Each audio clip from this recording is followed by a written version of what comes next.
बच्चों आज जो है वो हमारा अगला टॉपिक है चार्ल्स लॉ। एक और साइंसदान बॉयज़ लॉ के बाद तकरीबन 100 साल के बाद एक और साइंसदान आया जिसने गैसों के ऊपर अपने तजर्बात किए, एक्सपेरिमेंट किए। तो चार्ल्स लॉ की तरफ तो हम बाद में आते हैं। पहले अगर मैं आपसे एक क्वेश्चन पूछूं कि बड़ा सादा सा सिंपल सा सवाल है कि जी हमें सर्दी क्यों लगती है, या हमें गर्मी क्यों लगती है, या हमें सर्दी क्यों लगती है, तो आपके ख्याल में इसकी क्या वजह हो सकती है? कोई बच्चा जिसके को ज़हन में ऐसा कोई जवाब आता हो। हाँ, टेम्परेचर ज़्यादा होता है तो किसी हद तक जवाब जो है ना वो ठीक है बच्चे का। तो अब आप ये देखेंगे कि ये जो सवाल है इसका इसके साथ क्या ताल्लुक है।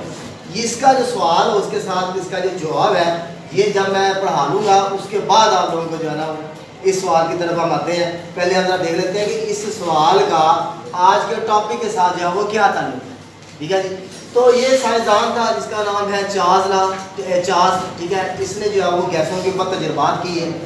इसने जो है ना वो वॉल्यूम और टेम्परेचर के दरमियान जो है वो रिलेशनशिप देखा। पहला जो साइंटिस्ट था बॉयज़ लॉ, उसने वॉल्यूम और प्रेशर के दरमियान ताल्लुक देखा, टेम्परेचर को उसने कांस्टेंट रखा था। इसने जो है ना वो वॉल्यूम और टेम्परेचर के दरमियान ताल्लुक रखा है, प्रेशर को कांस्टेंट रखा है। ठीक है, यहाँ पे जो है ना मैं लिख देता हूँ कि इसने वॉल्यूम और टेम्परेचर के दरमियान जो ताल्लुक है उसका मुशाहिदा किया और जो प्रेशर था उसको इसने कांस्टेंट रखा। जबकि जो बॉयज़ लॉ था, बॉयज़ लॉ ने वॉल्यूम और प्रेशर के दरमियान ताल्लुक देखा था, टेम्परेचर को उसने कांस्टेंट रखा।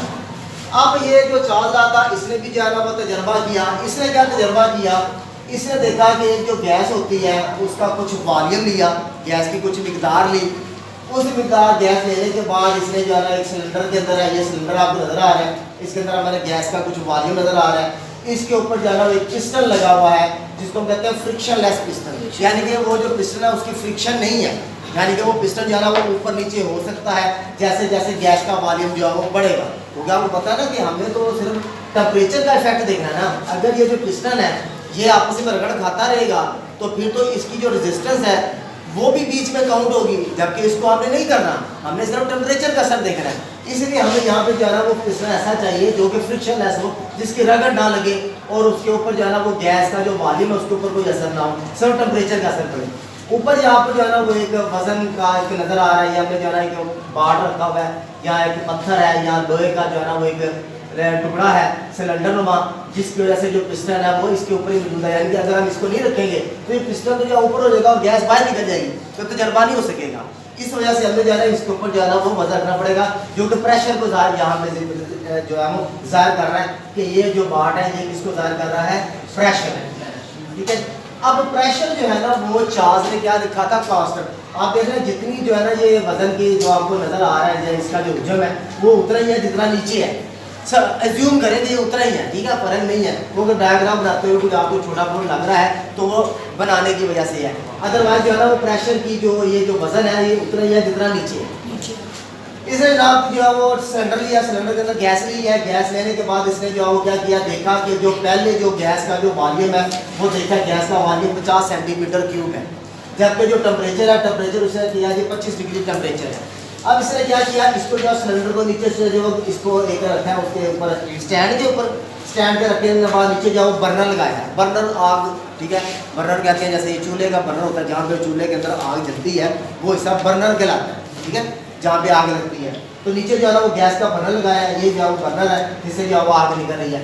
इसके जरिए क्या किया, गैस को गर्म किया गया।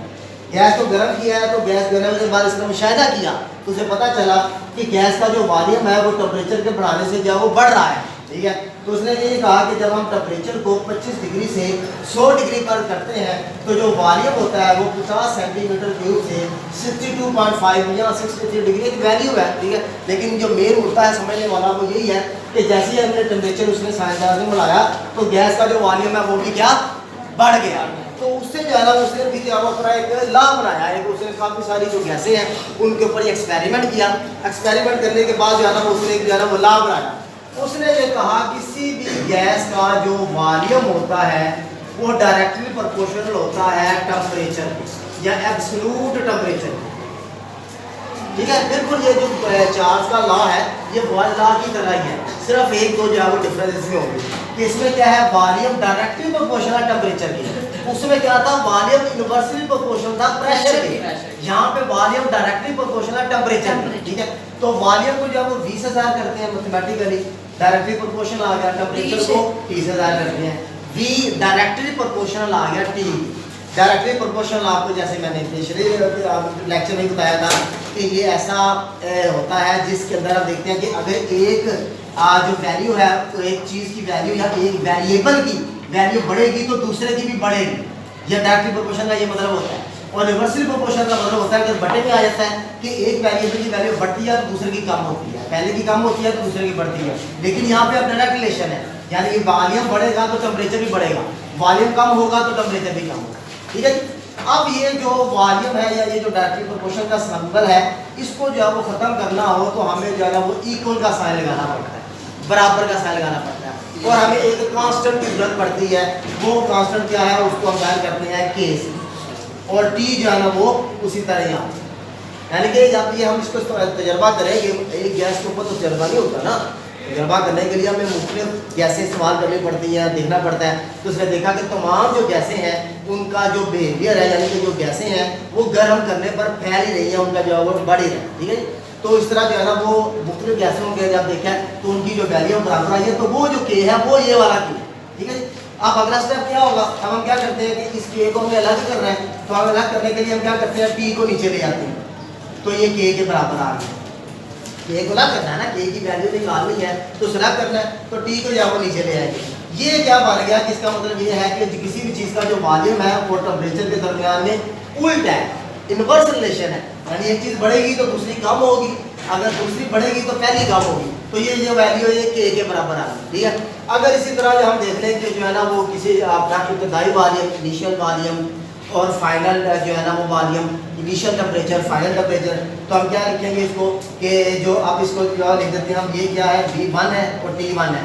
इसी तरह जो ये क्या बन गया इनिशियल वॉल्यूम, अगर फाइनल वॉल्यूम यानी इब्तदाई वॉल्यूम और इंतहाई वॉल्यूम, यानी जब तजर्बा किया है उस वक्त गैस का कितना वॉल्यूम है वो V1 है, जब गैस तजर्बा खत्म हुआ है उस वक्त गैस का जो वॉल्यूम है वो क्या है V2 है। ठीक है, तो V2 जो है वो हम लिखेंगे V2 बटा T2, ये भी किसके बराबर आएगा, K के बराबर आएगा। चूंकि ये दोनों वैल्यू एक ही के कांस्टेंट के बराबर है, लिहाजा हम इनको एक दूसरे के बराबर लिख सकते हैं। तो ये जो वैल्यू है ये एक दूसरे के बराबर आएगी, V1 बटा T1 बराबर आ जाएगा V2 बटा T2। ये जो वैल्यू है ये वैल्यू कहलाती है चार्ल्स की इक्वेशन की वैल्यू कहलाती है, जिसमें जो है ना वो हम देखते हैं कि इनकी जो टेम्परेचर का और वॉल्यूम का आपस में जाओ क्या रिलेशनशिप है। इस तरह करके चार्ल्स लॉ ने जो है ना ये जो है वो लॉ बना दिया। ये हम कह सकते हैं कि उसकी क्या है एक्सपेरिमेंटल वेरिफिकेशन, यानी कि हम जो है कि जब हम तजर्बा करेंगे तो हमें साबित होगा कि जब गैस का वॉल्यूम बढ़ेगा तो इसका मतलब टेम्परेचर बढ़ा है तो गैस का वॉल्यूम भी बढ़ा है। आमतौर पे हम देख सकते हैं कि ये जो हम घरों में देखते हैं प्रेशर कुकर है, प्रेशर कुकर जो है वो सारा जो है वो सारा सब्जी वगैरह डाल के या चिकन डाल के गोश्त डाल के उसको जो है वो रख दिया, आग के ऊपर डाल रख दिया, तो जब वो उसका टेम्परेचर बढ़ेगा तो आप देखते हैं कि उसमें से गैस निकलना शुरू हो जाती है। चार्ल्स लॉ, ठीक है जी, वो चार्ल्स लॉ है, जैसे जैसे टेम्परेचर बढ़ेगा गैस का वॉल्यूम बढ़ेगा। ठीक है जी, अगर हम उसके ऊपर जो है ना वो जो कहते हैं उसकी जो नोजल है वो नोजल नहीं रखेंगे तो डेंजरस हो सकता है, क्योंकि गैस जो है वो अंदर फैले ही, गैस फैलने की दीवारों में प्रेशर लगाएगी, प्रेशर से जो है वो निकलने की कोशिश करेगी और जो है ना वो आगे डिपेंड करेगा कि बर्तन जो है वो उसकी स्ट्रेंथ कितनी है। ठीक है, इसके इसलिए जो है ना ऊपर वो नोजल रखी जाती है ताकि उसमें से गैस जो है वो निकलती रहे थोड़ी थोड़ी, जो खाना है वो भी पक जाए और जो गैस है वो भी जो है वो निकलती रहे। तो वो असल में चार्ल्स लॉ की एप्लीकेशन। ठीक है जी, तो अब हम ये देखते हैं कि ये जो है ना वो इस तरह का एक सिंपल सा जो है वो लॉ था चार्ल्स लॉ, जो कि जो है ना वो इसमें ये सिंपल सी इक्वेशन है, उसी तरह एक्सपेरिमेंटल वेरिफिकेशन है जैसे जो है वो चार्ल्स लॉ की थी। अब हम आते हैं अपने क्वेश्चन की तरफ कि हमें जो है ना वो सर्दी क्यों लगती है या हमें जो है वो गर्मी क्यों लगती है। तो हमारी जो बॉडी है, हमारी बॉडी का भी एक टेम्परेचर है। ठीक है जी, वो टेम्परेचर कितना है, वो टेम्परेचर है 37 डिग्री सेंटीग्रेड या 98.5 फ़ारेनहीट। ये दो है, फ़ारेनहीट के टेम्परेचर का पैमाना है जो कि आगे यूज़ होगा बड़ी क्लासेस में। ये 37 डिग्री होता है या 98 फ़ारेनहीट डिग्री होता है हमारी बॉडी का नॉर्मल टेम्परेचर। अब हम सारी बातें दुनिया में रह रहे हैं, इन्वायरमेंट का टेम्परेचर कभी ज़्यादा होगा कभी कम होगा। सर्दियों में जो है ना वो बाहर का जो टेम्परेचर है यानी हवा का टेम्परेचर, या जिस जगह पे हम रह रहे हैं कमरे में है जहाँ भी बैठे हुए हैं वहाँ का जो टेम्परेचर सर्दियों में वो कम होगा। किससे? 37 डिग्री से कम होगा। जैसे आज है, आज का टेम्परेचर कितना चल रहा है? 15 डिग्री चल रहा है, 20 डिग्री चला जाता है, 25 डिग्री चला जाता है। दोपहर को ज़रा ज़्यादा होता है, सुबह के टाइम ज़रा कम होता है, रात को भी ज़रा कम होता है। तो जैसे ही टेम्परेचर बाहर का इन्वायरमेंट का टेम्परेचर 37 डिग्री से कम आएगा तो हमारी बॉडी से जो हीट है वो निकल के बाहर निकल जाएगी। यानी कि बाहर टेम्परेचर कम है, हमारी बॉडी का टेम्परेचर ज़्यादा है, हमारी बॉडी से हीट निकलेगी, हीट निकल के इन्वायरमेंट में जाएगी। जब इन्वायरमेंट जाएगी तो हमें जो है ना वो, जब हमारी बॉडी का टेम्परेचर कम होगा तो हमें जो है ना वो ठंडक फील होगी या सर्दी फील होगी। उस सर्दी को, उस हीट को निकलने से हमें रोकना है। तो हम क्या करते हैं? जर्सी पहनते हैं या जैकेट पहनते हैं कि हीट जो है वो बाहर ना निकले और हमारा टेम्परेचर कांस्टेंट। ठीक है जी। तो इससे जो है ना वो ये है। अगर इससे आप उलट ले लें, गर्मियों का ले लें, गर्मियों में क्या होता है? गर्मियों में जो इन्वायरमेंट का टेम्परेचर है वो ज़्यादा है, वो जा रहा है टेम्परेचर 40 डिग्री 45 डिग्री, ठीक है, 46 डिग्री तक जा रहा है, टेम्परेचर ज़्यादा है। अब क्या होता है? अब बाहर से हीट हमारी बॉडी में आएगी। ठीक है, ये एक यूनिवर्सल असूल है कि हीट जो होती है वो फ्लो करती है फ्रॉम हॉटर टू कोल्डर, यानी गर्म चीज़ों से ठंडी की तरफ हीट फ्लो करती है। यानी हम कह सकते हैं कि हमने एक बर्तन रखा चूल्हे के ऊपर, तो आग की जो हीट है वो बर्तन के अंदर गई है, ना कि बर्तन ने आग को ठंडा किया। ऐसा नहीं होता, हीट फ्लो करती है।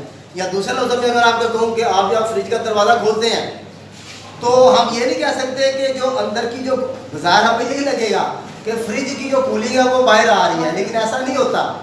जो जहाँ पे फ्रिज पड़ा हुआ है, जो बाहर की जो हीट है ना वो अंदर जाएगी, वो अंदर जाएगी तो अंदर की कूलिंग जो है वो कम हो जाएगी। इसी तरह अगर आप रूम में बैठे हुए हैं, एसी लगाया हुआ है, आप डोर खोलते हैं तो बाजार आपको लगता है कि जी कूलिंग जो है वो बाहर गई है, ऐसा नहीं होता। आप आगे जो फ्रिज के अंदर चैप्टर पढ़ेंगे, हीट का पूरा चैप्टर है, 10th के अंदर होगा या 9th के 10th के अंदर चैप्टर है हीट का। वहाँ पे आप देखेंगे कि जो हीट होती है या जो गर्माइश होती है ये हमेशा गर्म इजसाम से ठंडे इजसाम की तरफ हरकत करती है। तो एसी वाला जो रूम है उसमें आप दरवाज़ा खोलेंगे तो जो बाहर की हीट है वो अंदर कमरे में आएगी, ना कि अंदर की कूलिंग बाहर जाएगी। ऐसा कभी नहीं होता, हीट हमेशा फ्लो करती है, कूलिंग या जो ठंडक है ये कभी फ्लो नहीं करती। इसी तरह जब गर्मी होगी तो गर्मियों में जो बाहर का जो दर्जा हरारत है या बाहर की जो गर्मी है वो हमारे जिस्म के अंदर आएगी। जिस्म के अंदर आएगी तो हमारी बॉडी का टेम्परेचर बढ़ाने की कोशिश करेगा, यानी कि टेम्परेचर बढ़ेगा तो नहीं, वो बाकी तो सारी बातें, बहुत सारी चीज़ें हैं इसके अंदर। बुखार के अंदर टेम्परेचर हमारा बढ़ता भी है, वो एक अलग फैक्टर है, उसकी तरफ ही नहीं जा रहा, वो फिर हम बायोलॉजी शुरू हो जाएगी अगर हम उसकी तरफ जाएंगे। ठीक है, हमें ये देख रहा है कि हमारी बॉडी का टेम्परेचर कहाँ से रहता है। अब जब गर्मी है तो टेम्परेचर ज़्यादा वो जो हीट है वो हमारी बॉडी की तरफ आ रही है, हमारी बॉडी के टेम्परेचर को बढ़ाने की कोशिश कर रही है, और हमारी बॉडी जो है वो उस टेम्परेचर को मेंटेन रखने के लिए पसीना जो है वो खारिज करती है, जो एक्स्ट्रा हीट इन्वायरमेंट से हमारी बॉडी में दाखिल होने की कोशिश करती है। हमारा बॉडी उसको पसीने की शक्ल में जो है वो खारिज करता है ताकि बॉडी का टेम्परेचर नीचे रहे, क्योंकि बॉडी का टेम्परेचर बढ़ जाएगा तो वो फिर डेंजरस है, बॉडी के लिए डेंजरस है, इंसान के लिए डेंजरस है। ठीक है जी। तो इस तरह जो है चूँकि ये टेम्परेचर के साथ ताल्लुक था, ठीक है, इस वजह से यहाँ पे जो है ना इन्होंने जो है वो टेम्परेचर का जो है वो जिक्र किया हुआ है, और साथ जो है ना वो इसलिए आया कि हमारी जो हमें जो है वो ठंडक क्यों लगती है और गर्मी क्यों लगती है। ठीक है बच्चों, समझ आइए। चार लाख कोई इसमें क्वेश्चन कोई चीज़ तो आप पूछना चाहें। जब प्रेशर में इजाफा होता है तो गैस का वॉल्यूम कम क्यों हो जाता है? हाँ, वो तो फिर उसकी एप्लीकेशन है ना बॉयज़ लॉ की। ठीक है, कि ये तो बॉयज़ लॉ का रूल है, बॉयज़ लॉ ये इसी के ऊपर जो वो मतलब उसकी जो है ना वो लॉ इसी पे बना है कि जब भी गैस को दबाया जाएगा, उसके ऊपर प्रेशर बढ़ाया जाएगा तो उसका वॉल्यूम कम होगा, और जब भी प्रेशर को जो है ना वो कम किया जाएगा तो वॉल्यूम भी आपको ज़्यादा हो जाएगा। ये तो बॉयज़ लॉ का असूल है। तो ठीक है, वो तो उसके अंदर जो है वो होना ही होना है कि हमने जो है ना यहाँ पे क्या है, यहाँ पे प्रेशर कांस्टेंट है, प्रेशर को हम नहीं छेड़ रहे, प्रेशर कांस्टेंट है, यहाँ पे टेम्परेचर और वॉल्यूम है। लेकिन बॉयज़ लॉ के अंदर क्या है, प्रेशर और वॉल्यूम। ठीक है जी, वॉल्यूम दोनों में है, प्रेशर एक में है, टेम्परेचर दूसरे में है, वॉल्यूम दोनों में। क्यों? क्योंकि वॉल्यूम गैस का है। हम यहाँ पे गैसों की खुसूसियात पढ़ रहे हैं। ये जो टेम्परेचर ये चैप्टर है फिजिकल स्टेट्स ऑफ मैटर, इसमें हमने 3 मादे की जो हालतें हैं उनके बारे में पढ़ना है, गैस, माया, ठोस। गैस की खुसूसियात हम पढ़ रहे हैं, हम हमारा फोकस गैस के ऊपर है कि गैस की जो खूबियाँ हैं उनको क्या होता है, गैस का टेम्परेचर का गैस के ऊपर क्या असर होता है, प्रेशर का गैस के ऊपर क्या असर होता है। ठीक है, तो इसीलिए जो है ना वो बॉयज़ लॉ है, इसी वजह से है कि प्रेशर को बढ़ाया वॉल्यूम कम हो गया, प्रेशर को कम किया वॉल्यूम बढ़ गया। जबकि इधर क्या है, टेम्परेचर को बढ़ाया, वॉल्यूम भी बढ़ गया, टेम्परेचर कम किया, वॉल्यूम कम हो गया। यहाँ पे डायरेक्ट रिलेशन है, वहाँ पे इनवर्स रिलेशन। ठीक है बच्चों, आ रही है? सही है। यस चलिए थैंक यू। और आगे उसके बाद जो इंटरमॉलिक्यूलर फोर्सेज हैं वो सारी उसमें पहले भी हमने जिक्र किया हुआ है, वो इतनी ज़्यादा कोई जो है ना वो आती रहेंगी वक्तन वक्तन। हाँ, क्या किसी गैस का वॉल्यूम बढ़ाकर उसे ठंडा किया जा सकता है? गैस का वॉल्यूम बढ़ा के उसे ठंडा किया जाए, हाँ बिल्कुल किया जा सकता है। आप टेम्परेचर उसका कम कर दें, गैस जो है वो ठंडी हो जाएगी। बिल्कुल ठीक है जी। टेम्परेचर अगर हम किसी गैस का कम कर देते हैं तो वो गैस क्या हो जाएगी, उसका वॉल्यूम कम हो जाएगा। आप इस तरह करना है, एक बैलून ले, बैलून को फुल कर लेना है, ठीक है, फुल करके उसको फ्रिज में रख देना है। फ्रिज में रखेंगे वो देखेंगे वो सुखड़ जाएगा। टेम्परेचर कम हुआ ना, टेम्परेचर कम हुआ, गैस का वॉल्यूम कम हो, उसी को अगर आप हीट में रख देंगे तो यार इतनी जगह पे रखो कि उसका आग का जो शोला है ना वो उसको जो बैलून को जो है ना वो जलाए ना, तो आप देखेंगे बैलून जो है ना वो ओवरफ्लो हो जाएगा, यानी कि वो उसके अंदर जो है ना वो हवा फैल जाएगी। टेम्परेचर बढ़ा, गैस का वॉल्यूम बढ़ गया। ये तो बहुत ज़्यादा चार ज़्यादा तो जब हमारी यहाँ रोज़मर्रा ज़िंदगी में ये जो है ना वो रोज़ ही जो है ना इनका हम मुशाहिदा कर सकते हैं। ठीक है बच्चों, एनी अदर क्वेश्चन? हाँ जी।